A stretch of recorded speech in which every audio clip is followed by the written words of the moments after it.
E aí, assinante do site Mega Aluno, como é que você tá? Vamos para mais uma aula, Sistema Reprodutor Feminino, se anime. 1. Anatomia do sistema reprodutor feminino. Essas estruturas externas do sistema é chamado de vulva, esse conjunto.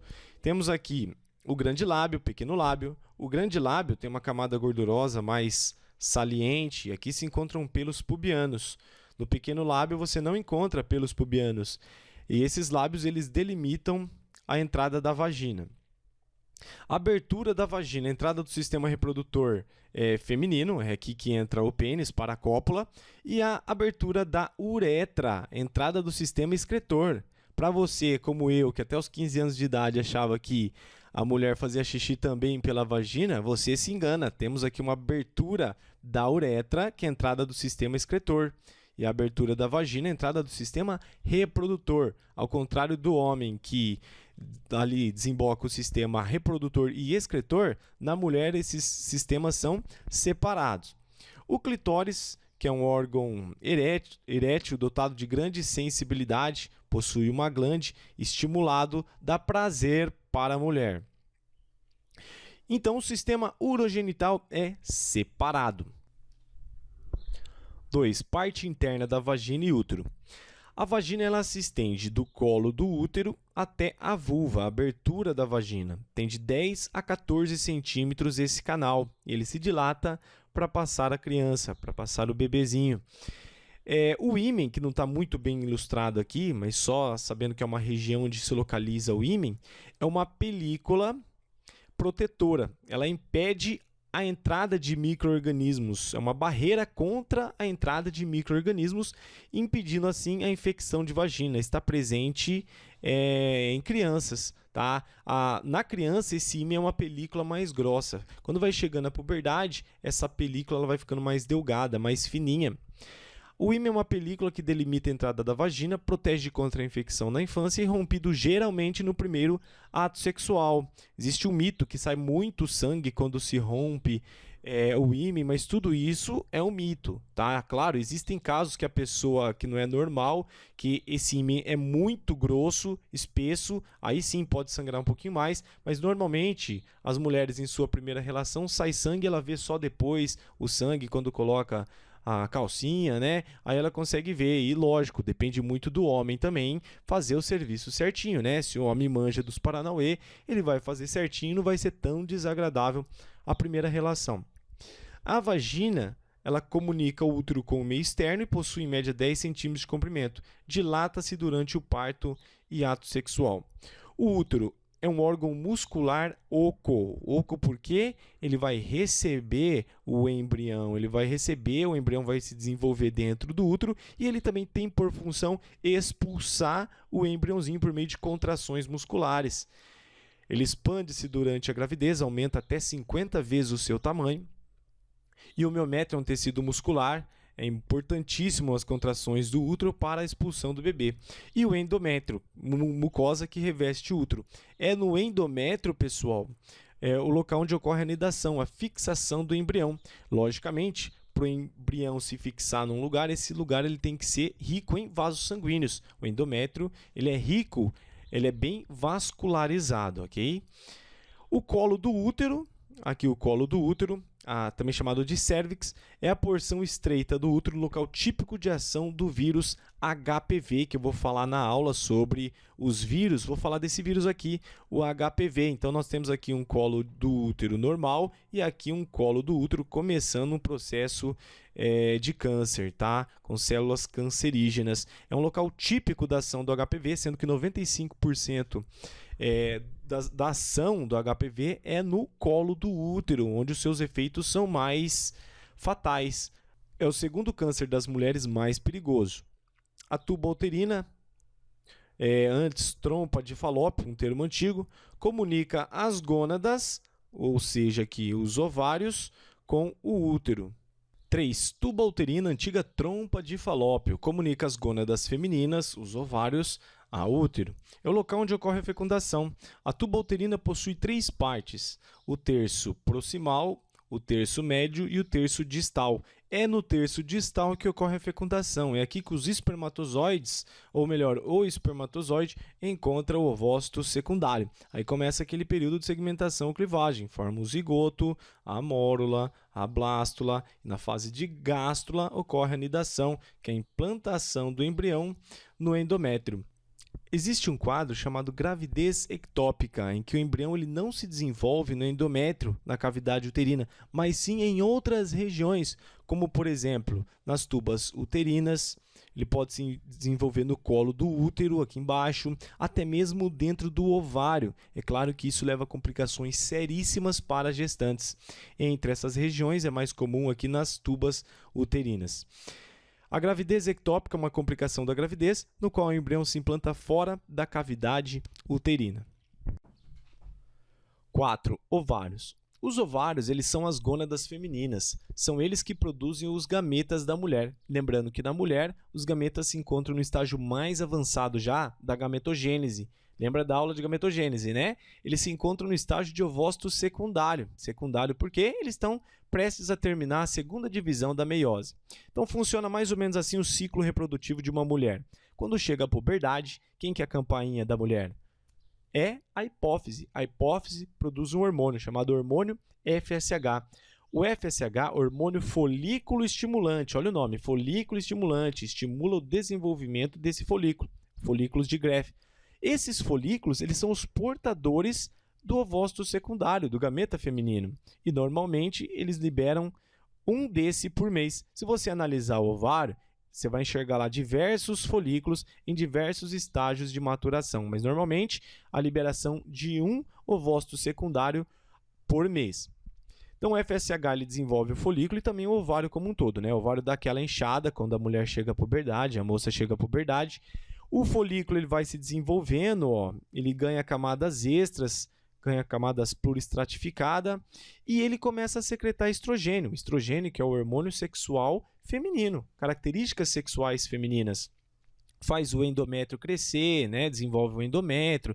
As funções do estrogênio a gente vai ver daqui a pouquinho. E assim como produz estrogênio, esse folículo também acaba produzindo um líquido chamado líquido folicular.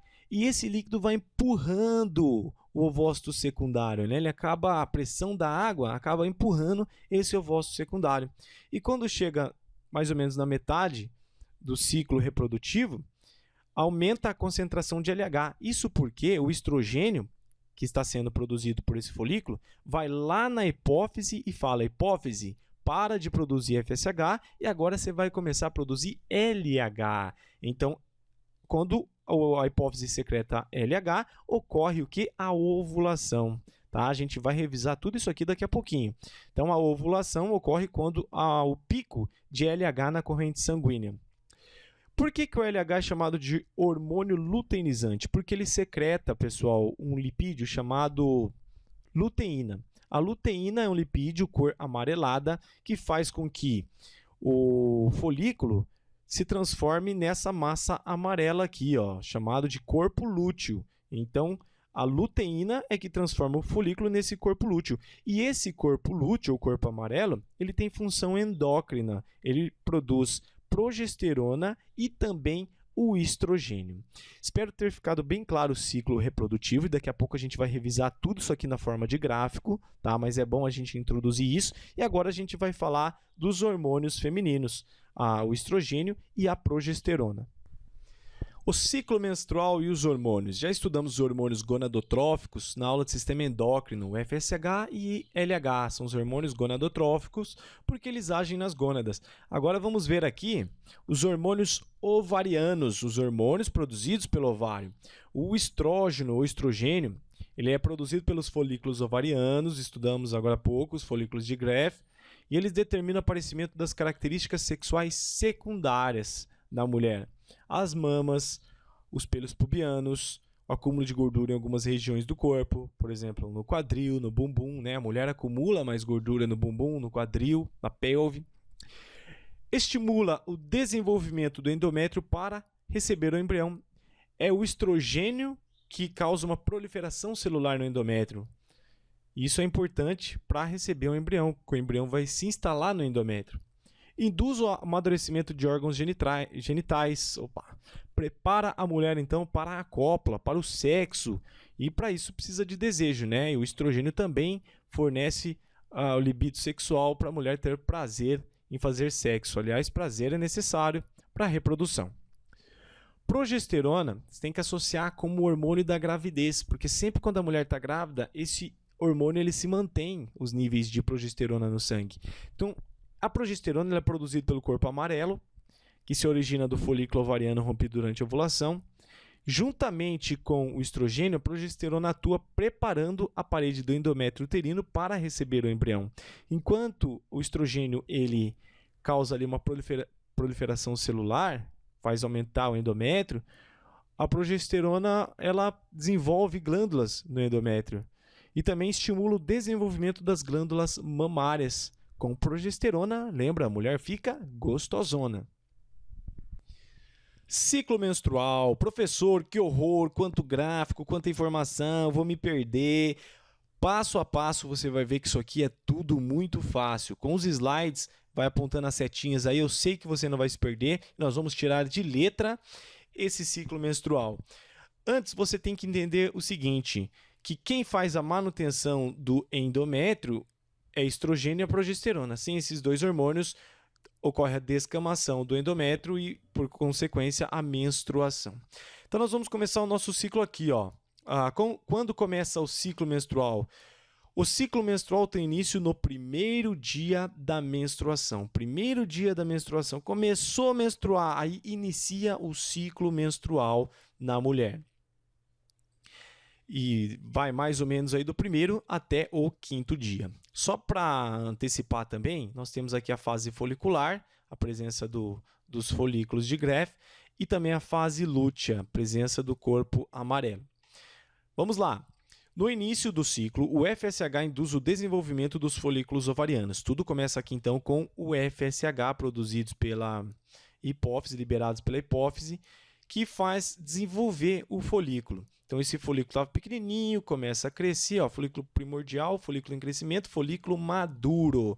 Só que esse folículo, ele começa a produzir o quê? Estrogênio. E o estrogênio é o que desenvolve o endométrio. Olha só, o endométrio estava fininho, com poucos vasos sanguíneos, começa a multiplicar, proliferação celular, e esse endométrio vai crescendo. Só que o outro efeito também do estrogênio é que, por feedback, ele inibe a produção de FSH e aumenta a secreção de LH. Olha lá, o estrogênio inicia o desenvolvimento do endométrio para receber o blastocisto. Só que o aumento do LH, pessoal, pela hipófise, aumento do LH na corrente sanguínea, promove a ovulação. Então, lembrando, o estrogênio em altos níveis diminui o FSH por feedback negativo e aumenta a concentração de LH.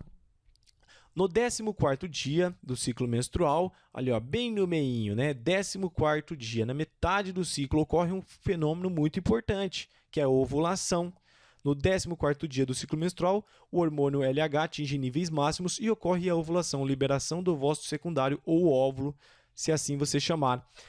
A ovulação coincide com esse pico de LH aqui, Tá vendo esse piquinho de LH aqui? Vai aparecer na questão desse jeito e você vai ter que apontar o que está acontecendo aqui. Quando o LH atinge grau máximo, isso você tem que relacionar com o 14º dia, está relacionado com a ovulação. Então, percebe 3 coisas aí, aumento de LH no máximo, metade do ciclo menstrual, ovulação. E depois de rompido, o que acontece com esse folículo mesmo? O LH, hormônio luteinizante, estimula a impregnação de luteína nesse folículo. Ele se transforma em corpo amarelo, ou corpo lúteo. E o corpo lúteo ele tem função endócrina, ele produz progesterona e também estrogênio. Mas agora sim, com 2 hormônios sexuais, o endométrio vai ficar turbinadão, rico em vasos sanguíneos, rico em glândula, vai se transformar no verdadeiro velcro para a fixação do embrião, para a nidação. Só que o aumento da concentração de progesterona e estrogênio inibe por feedback a produção de LH e FSH. É triste, mas é assim mesmo, pessoal. É o equilíbrio de hormônios do nosso corpo. Sempre quando aumenta a concentração de um, inibe a produção do outro. inibiu, estimula a produção do outro. É sempre assim. Então, o aumento da concentração de progesterona e estrogênio inibe por feedback a produção de FSH e LH, mas sem LH, sem corpo lúteo. Olha o nome, hormônio luteinizante, é ele que dá vida para o corpo lúteo. Então, sem o LH, esse corpo lúteo, o corpo amarelo, sofre atrofia. Então, atrofiado, ele para de produzir progesterona e estrogênio. Sem produção de progesterona e estrogênio, o que acontece com o endométrio? Ele morre, né? Morre, quer dizer que ele descama, não tem mais sustentação. Então, dá início à menstruação e assim nós terminamos o ciclo. Dessa maneira, os níveis de progesterona caem de forma acentuada, né, com a morte do corpo amarelo, e a redução brusca da taxa desse hormônio faz com que a mucosa uterina sofra descamação e ocorra a menstruação.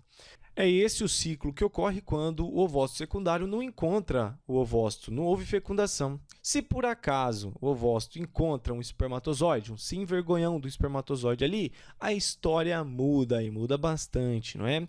Porque se ocorrer a gravidez e espermatozoide encontrou o ovócito, o embrião implantado na parede uterina produzirá o hormônio HCG, a gonadotrofina coriônica humana,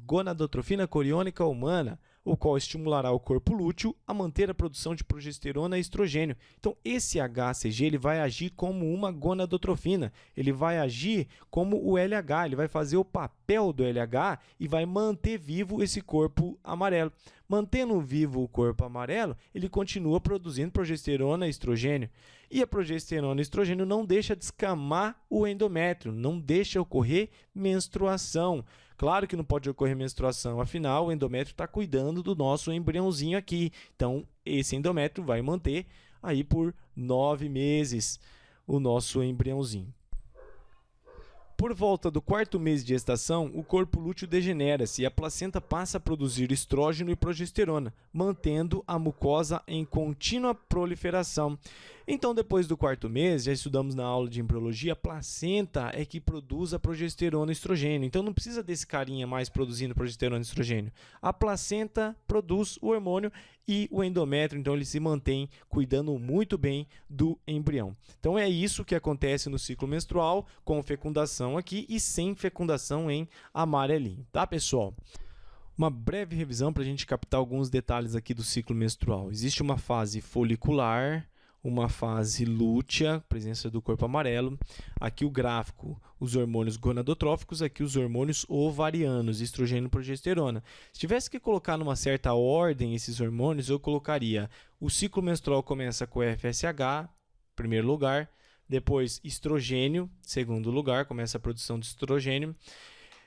O estrogênio estimula a produção depois de LH, o LH, hormônio luteinizante, ele estimula a formação do corpo lúteo e, por consequência, aumenta a produção de progesterona. Então, a sequência do ciclo menstrual seria FSH, estrogênio, LH, progesterona, tá? Tenta memorizar essa ordem aí, talvez para você não se perder no vestibular. Agora vamos resolver algumas questões. Qual a alternativa errada? A. 1 atua sobre o ovário, levando ao amadurecimento do folículo. 1 é o FSH, hormônio folículo estimulante. Então, vai estimular o desenvolvimento, o amadurecimento do folículo, sim, correto. B. A menstruação ocorre quando a taxa de 4 no sangue aumenta bruscamente. Se ocorre o aumento de progesterona bruscamente, vai turbinar o endométrio. Aí que ele não vai descamar mesmo. Que menstruação que é nada, é o hormônio da gravidez, progesterona. Quando se fala no hormônio da gravidez, não descama nada. Fica ali bonitinho, íntegro, com o embriãozinho dentro. Tá? Então, o B está totalmente errado. 2. O sistema reprodutor é um termo aplicado a um grupo de órgãos necessários ou acessórios aos processos de reprodução. Sobre o sistema reprodutor feminino, julgue os itens. 1. O aparelho genital feminino, ao contrário do masculino, é independente do sistema urinário, tendo função na reprodução e no ato sexual. Ok, perfeito, é independente. Um canal aqui para a uretra e um para a vagina. 2. O aparelho reprodutor feminino tem toda a sua estrutura e funções controlados pelo chamado hormônio sexual, a testosterona. Deus me livre, né, gente? Testosterona não, estrogênio. 3. Os hormônios sexuais femininos são fabricados pelo útero, errado, pelo ovário. 4. A menina já nasce com cerca de 2 milhões de folículos, porém a maioria degenera e na época da puberdade restam cerca de 300 folículos. Ok, pessoal, perfeito, resta 300 folículos. Quando chega a puberdade, vai eliminando um por mês e quando chega na menopausa, não tem mais. Perfeito, isso aqui foi explicado na aula de gametogênese. Gabarito, então, correto, errado, errado e correto. 3. Coveste. Lê a notícia abaixo, observe a figura e considere as proposições que vêm a seguir. Uma mulher de 38 anos que mora em Três Pontas, na região sul de Minas Gerais, tem uma gravidez inusitada. Então, um abraço aí para o pessoal de Três Pontas. Será que tem algum aluno assistindo a aula aí? Mande a foto com a moça. Será que... 3. Coveste. Leia a notícia abaixo, observe a figura e considere as proposições que vêm a seguir. Uma mulher de 38 anos que mora em Três Pontas, na região sul de Minas Gerais, tem uma gravidez inusitada. Três Pontas, um abraço pessoal de Três Pontas. Será que vocês conhecem essa moça? Mande foto. Ela possui uma má formação chamada útero de Delfo, que fez com que ela tivesse 2 órgãos. Há 8 meses, Jusceia Maria de Andrade espera por gêmeos, uma menina e um menino. Então são gêmeos fraternos, bivitelinos. E cada um deles foi formado em um útero diferente. Vamos às assertivas. Aqui, pessoal, vamos analisar primeiro aqui o útero. A diferença do útero normal com o útero de Delfo. Pessoal, lembrando que não tem nada a ver com o ovário. É apenas o útero que acaba tendo 2 compartimentos. Esse é o útero de Delfo. A diferenciação anatômica do útero de Jusceia permite concluir que cada ovário libera um ovócito secundário a cada mês, de forma independente, aumentando a chance de gerar gêmeos. Pessoal, o útero não tem nada a ver com a função do ovário, né, que é de formar gêmeos. Pode formar gêmeos quando o ovário libera 2 ovócitos, como foi o caso dessa mulher, e cada um foi fecundado por um espermatozoide diferente, por isso que deu origem a gêmeos bivitelinos ou gêmeos fraternos, mas não tem nada a ver com o útero da mulher, tá? Apenas um bebezinho ficou de um lado e o outro do outro lado. Então está errado. 1. A ovulogênese de Jusceia iniciou quando ela estava no útero de sua mãe. Já na fase de embriãozinho lá, a mulher já começa a fazer a ovogênese, começa já a ovulogênese. E foi continuada após seus ovócitos primários serem ativados pelo hormônio progesterona. Aí, ó, cagou no finalzinho aqui, ó. Quem que ativa esses folículos, os ovócitos, não é a progesterona. Quem que estimula é o hormônio folículo estimulante, o FSH, e não progesterona. Errado também. 2. O desenvolvimento do ovócito secundário na segunda divisão. Apertei sem querer aqui o gabarito. Vamos começar de novo. O desenvolvimento do ovócito secundário na segunda divisão da meiose estaciona na metáfase 2 e assim somente é completado após a fecundação. Estudamos isso na aula, pessoal, de gametogênese, exatamente. O ovócito secundário, ele é secundário, especificamente secundário na metáfase 2, tá? Metáfase 2, lembra aí? Metáfase 2. Aí ele completa essa metáfase 2 quando ele encontra o espermatozoide, né? Após a fecundação. Perfeito. Item 2 aqui correto. 3. Jusceia gerou gêmeos fraternos ou dizigóticos, pois óvulos distintos foram fecundados, cada qual por um espermatozoide. Sim, assim que forma gêmeos bivitelinos. Isso aí você estudou comigo na aula de embriologia. Eu acho que é a aula número 10, tipos de gêmeos. 4. O gêmeo do sexo masculino pode possuir alelos localizados no cromossomo X, sem alelos correspondentes no cromossomo Y. Bom, o gêmeo do sexo masculino ele tem os cromossomos sexuais X e Y. E você lembra, olha como essa questão aqui ela abrange genética, embriologia, né? Agora nós vamos fazer aí uma digressão lá para genética, herança dos cromossomos sexuais. No X tem uma região que não é homóloga à do cromossomo Y.